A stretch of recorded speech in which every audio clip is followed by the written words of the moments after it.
Bom dia. Bom, primeiro agradecer a Roselena, a Sandra e a Maristela pelo convite para participar desse projeto de comemoração aos 100 anos das ciências dos polímeros. Primeiro, uma nota pessoal, eu comecei a trabalhar com polímeros já cedo, fazer pesquisa com polímeros já cedo.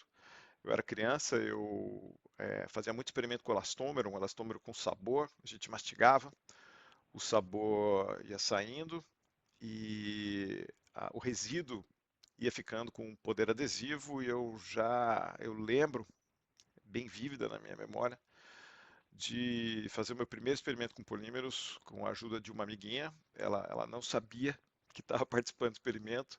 Ela entrou com o cabelo, eu entrei com o elastômero e grudou super bem. Praticamente não desgrudou, talvez não tenha desgrudado até hoje. A minha amiguinha não gostou do experimento, a mãe da minha amiguinha também, eu tenho vívido na minha memória a reação bastante intensa dela. Mas eu acabei entrando na área de polímeros, estou aqui. Eu fiz química, fui fazer mestrado e doutorado com o professor Marco Aurélio de Paoli, um cara fantástico, que gravou vídeo recentemente. E com ele eu aprendi sobre degradação de polímeros, que é a minha área hoje. Deixa eu falar um pouquinho sobre a história dos polímeros. A primeira coisa interessante para falar sobre a história dos polímeros, um assunto que eu gosto bastante, é que a primeira vez que o termo polímero foi usado, foi em 1826, é um ano importante para a história das ciências polímeros. Foi proposto pelo Faraday, porque o Faraday tinha descoberto um múltiplo do etileno, ou seja, ele fez uma destilação, separou vários gases, e aí ele conseguiu ver que um gás tinha uma densidade múltipla em relação à densidade do etileno. E eles tinham a mesma composição elementar. Quando você tem a mesma composição elementar, em geral, né, é um indício, é o primeiro caminho para você dizer que é a mesma substância. Mas como a densidade era diferente, podia ser só uma coincidência, porém, essa densidade era múltipla. Então, era 3 vezes a densidade do outro material, por exemplo. Pode ter 2, pode ter 4. Porque, na verdade, a massa da substância tinha 2, 3 ou 4 vezes a massa do etileno. E aí, quando você tinha uma situação como essa, ele cunhou o termo polímero, que não tem nada, absolutamente nada a ver com uma macromolécula que a gente estuda hoje. Mas foi a primeira vez que foi sugerido esse nome na literatura científica e não tem nada a ver com o que a gente conhece de polímero hoje. Bom, antes do Staudinger fazer a proposição dele em 1920, hoje se sabe que provavelmente a gente já tinha na ciência já tinha se deparado com materiais poliméricos, mas as pessoas não se ligaram muito. Tem um artigo que eu gostaria de recomendar, que eu vou usar um método super avançado de mostrar mídias durante o vídeo. Aqui, ó, esse aqui, da Angevin Chemie, de 1987, sobre o começo, tá aqui, sobre o começo da história dos polímeros, do Herbert Moravec, que tem um livro inteiro sobre a história dos polímeros, e nesse artigo ele fala de 3 reações que foram feitas, que estão registradas, estão na literatura, mas que ninguém falou nada de polímero, mas com o conhecimento que a gente tem hoje, a gente sabe que são reações, que provavelmente foram reações de polimerização.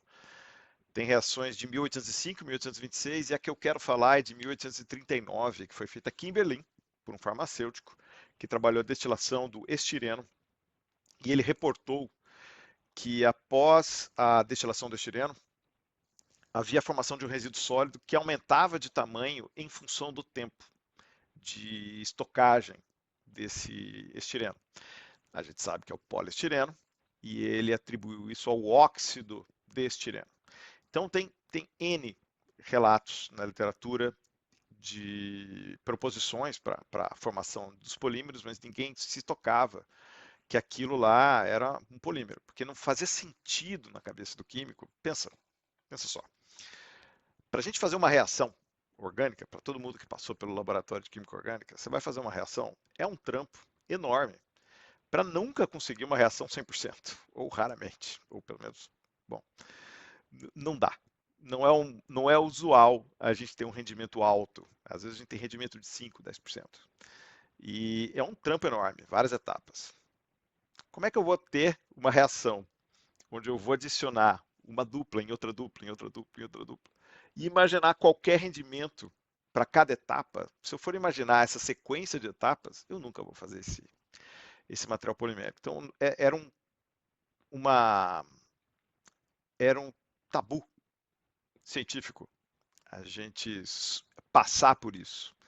E aí foi uma longa história até a gente começar a achar que polímeros poderiam ser macromoléculas. E o grande herói dessa história foi o Staudinger.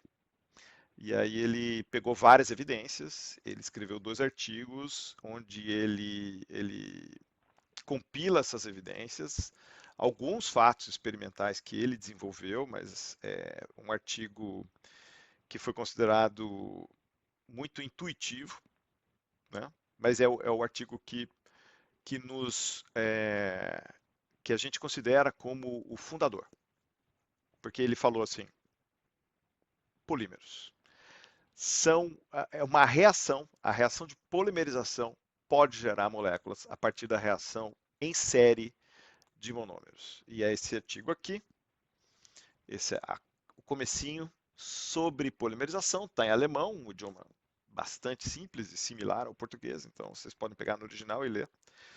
E aqui está a reação, a primeira reação que está na primeira página, onde ele sugere, olha que bonitinho aqui a dupla. Deixa eu ver se eu consigo mostrar aqui. A dupla são 2 pontinhos. Era como se fazia na época. Está aqui. Aí a reação mostrando que deveria ser uma reação de polimerização e não de ciclização. E ele escreve und nicht. Acho que é a única coisa de alemão que eu sei, que é e não. Então ele sugere a reação de polimerização e não de ciclização. E, bom, é um marco da nossa ciência e da ciência que a gente estuda, que a gente está comemorando hoje, esse ano, não hoje. E bom, esse é um resuminho sobre a história dos polímeros. Eu gostaria de falar um pouquinho sobre o futuro dos polímeros, porque a gente está numa timeline aqui, né? Tem o passado, tem o presente, tem o futuro. Então, bem rapidamente, eu gostaria de falar que a área que eu trabalho com degradação de polímeros e no momento eu estou totalmente voltado para a questão dos microplásticos, para a questão da poluição ambiental. Então, eu gostaria só de fazer uma ponderação em relação ao futuro. Primeiro, de que o polímero é um material maravilhoso. Muitos artigos de revisão de ecologista abordam isso já no primeiro parágrafo, né? Há um reconhecimento de que a gente precisa usar o polímero de maneira inteligente. Agora a gente está na pandemia, a gente sabe que a gente precisa do material polimérico para combater a pandemia. A gente precisa do material descartável. Mas a gente precisa descartar ele direito. E assim como a gente precisa descartar o material protetivo que a gente está usando, que agora a gente depende dele direito, a gente precisa descartar qualquer polímero direito. E em relação a isso, eu gostaria de falar, de colocar uma sementinha na cabeça, todo mundo está vendo isso aí, em relação ao futuro dos polímeros, que a gente precisa de futuro, e para o futuro a gente precisa de polímeros. Isso não pode ficar sem. É um material maravilhoso e a gente tem que usá-lo de maneira inteligente. Mas a gente precisa entender o desafio que a gente tem em mente. Então eu gostaria de, bem rapidamente, já que é para ser um vídeo curto, gostaria de sugerir essa referência aqui, que é a produção, o uso e o destino de todos os polímeros, eu traduziria jamais feitos, ou seja, feitos até hoje. E aqui tem um gráfico que eu gostaria de mostrar. Então, esse é do Science Advances, é um artigo bem legal. E esse é o gráfico. Ó, deixa eu ver se eu faço assim. Pronto, ó aqui, avançada. Deixa eu ver se eu mostro só ele. Ah, ó que bonito. Então a flecha azul mostra todos os plásticos feitos até hoje. Os reciclados, então eu tenho 8.300 toneladas métricas, né? De plásticos produzidos até hoje, de 1950 a 2015. Então, não é até hoje, mas é até 2015. Desses 8.300, 600 toneladas métricas foram recicladas, 700 foram incineradas, 4.900 descartadas. Então, é óbvio que a gente precisa da reciclagem. É óbvio que a gente precisa de um descarte controlado. Mas é óbvio também que a reciclagem não é a solução para o problema. A reciclagem é parte da solução. Pelo montante que já foi reciclado, a gente vê que a gente tem um problema maior do que o que a reciclagem pode encarar para resolver. E, na minha opinião, a solução para esse problema passa por, bom, é uma opinião pessoal, passa por consumir menos. A gente tem que usar menos. Mas eu não acho que a gente deve banir os plásticos.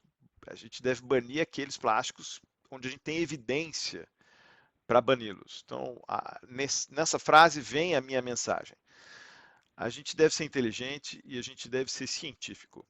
Então, tem o pessoal que trabalha análise de ciclo de vida. Esse pessoal tem um desafio enorme, que é colocar custo para o lixo, para o plástico que acaba indo para o meio ambiente, que é muito. E a gente precisa usar isso para decidir se a gente precisa de canudinho de plástico, de vidro, de aço, de papel. A gente não sabe. O banimento de alguns plásticos de uso único, como o canudo, o cotonete aqui na Europa, alguns outros materiais, ele acontece como uma medida reativa à quantidade desses produtos que a gente encontra no oceano, que a gente encontra no ambiente. Mas a gente tem que trabalhar para, talvez, se algum banimento não for inteligente, para a gente fazer alguma coisa inteligente em relação ao banimento, ou para a gente achar outras formas de lidar com a poluição plástica. Ou com novos materiais, ou com novos modelos de consumo, mas uma coisa que a gente tem que fazer é estudar o assunto.